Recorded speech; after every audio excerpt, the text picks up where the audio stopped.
What a film, Mark. What a film. How do you move us in such a way and to such an extent? This film is awesome. Do you mean like move to laughter or just to tears? Both. Both, because it's so gentle and so nuanced, but it's so profound, this movie.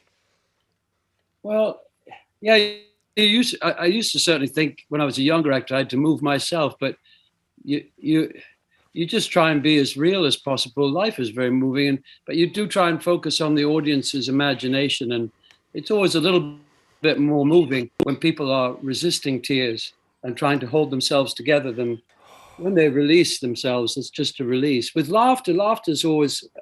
I once did a stand-up improv in Leicester Square with the Comedy Store, and they warned me before we go out, don't try and be funny. It's just surprise that makes people laugh, that it's going one direction and it goes in another direction.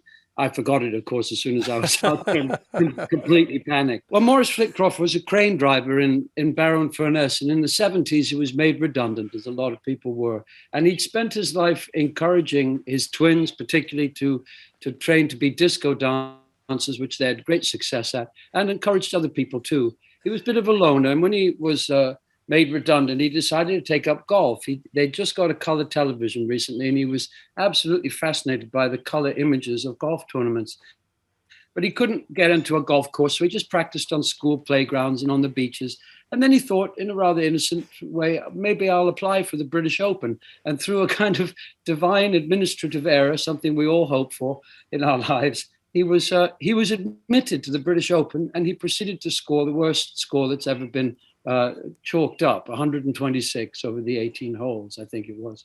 And despite everyone's amusement and declarations that he was the worst golfer in the world, he didn't see it that way at all. And that's the kind of wonderful thing about him. He doesn't let other people define him. He's absolutely solid about what his view of himself is, and he's not going to be deterred from it.